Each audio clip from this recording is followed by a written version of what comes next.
What's going on, guys? Satsuki the Savage here, and today I'm going to be reviewing Kingdom Chapter 570. Now, before I get any further in the review, allow me to say, fuck Shueisha, nigga! Yeah, I got that copyright appeal, nigga, what's good? Shueisha, you tried to give me a copyright strike, you fucked up, alright? You failed. Like my nigga Omar Little said in The Wire, you come at the king, you best not miss. Or in this case, you come at the savage, you best not miss. Or like my nigga Thanos said in Infinity Wars, you should have aimed for the head, but you missed. You missed, and I'm still here talking shit. Alright, Shueisha? Alright? So, next time you decide to give me a copyright strike, I might not take kindly to that. You feel me? Also, shout out to Live via Satellite, because he was the one who helped me get through the copyright strike. So guys, get him to 1,000 subscribers, because it should have happened by now. And since I'm already giving shout outs, shout out to the TheAMCDistrict. That's going to be a channel that I'm going to be collaborating with some other people on, talking, guess what? Talking about anime and manga. You guessed it. And it's going to be hosted by my man Martin. So subscribe to his channels as well. I think he has 2.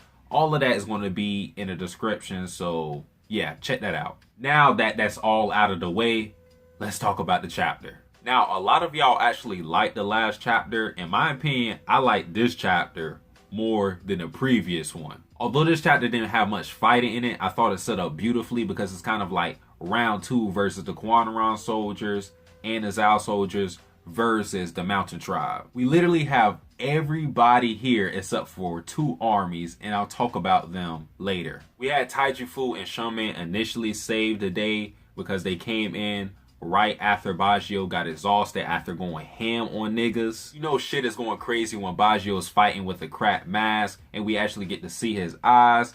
And in the chapter, they said that he was fighting like an animal. He was literally just going ham on everybody. But when you see his eyes, he actually looks like a beast as well.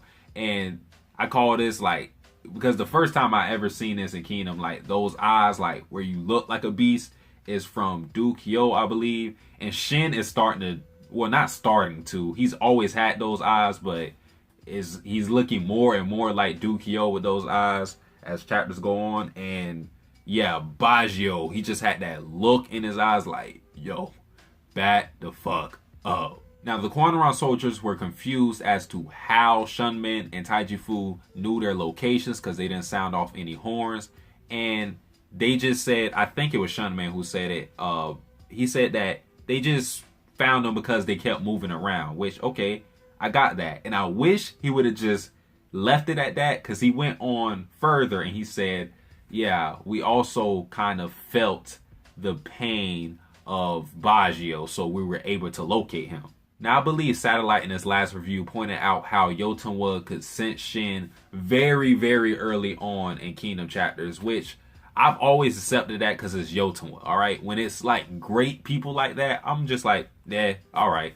But with Shunman, like sensing Baggio, it's just kind of weird, alright? Because I don't want it to be like a reoccurring thing where, oh, I feel that my friend is in danger, so I can show up at the right time. I mean, we've seen it a lot, but just with like Taijifu and Shunman, it was just weird. Now, after Taijifu sees Baggio on the floor, he's just like, he's looking like, yeah, all right, now it's time to work. It's time to work, y'all. And then Shunman, he says that nobody's going to leave here alive. That's when we get another epic appearance from King Rozo. It's like he heard him. He was like, wait, you said what now? Say that shit again. Talk that shit now, nigga. King Rozo, Shunsuiju, show up with the entire army.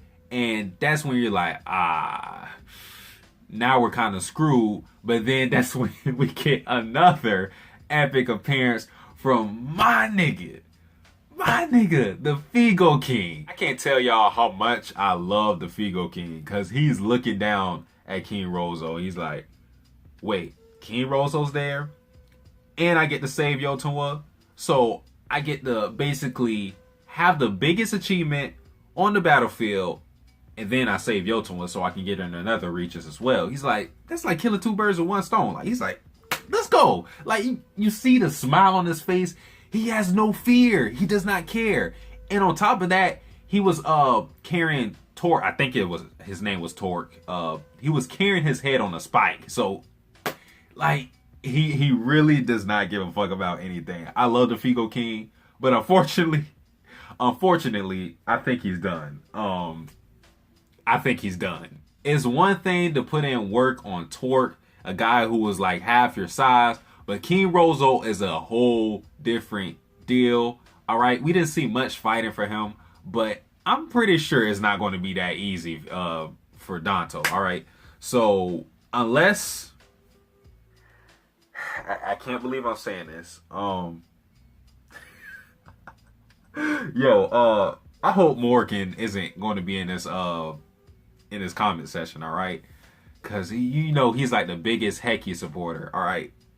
But unless Heki and Kitari show up, the Feego King is done, all right? You know things are bad when you're banking on Heki to save the day. But that's the only way I see the Feego King leaving this alive, because he's going up against King Rozo. I just don't see him surviving that unless Heki and Kitari intervene. Now, with that thought in mind, that leads me to ask, where the hell is Boonin at? He should have shown up by now, all right? I know they kept like changing their battlefields, but still, he should be like in pursuit, and actually, he should get there before Heki and Kitari, because Heki and Kitari had to patch up and everything, get their morale up. Boonin was already in pursuit of the Yotowa army. So, yeah, Boonin, where you at, boy? Overall, I thought this was a great chapter. This battlefield should turn into a bloodbath now that almost all the armies are in one place. And little does King Rozo and Shosui-ju know,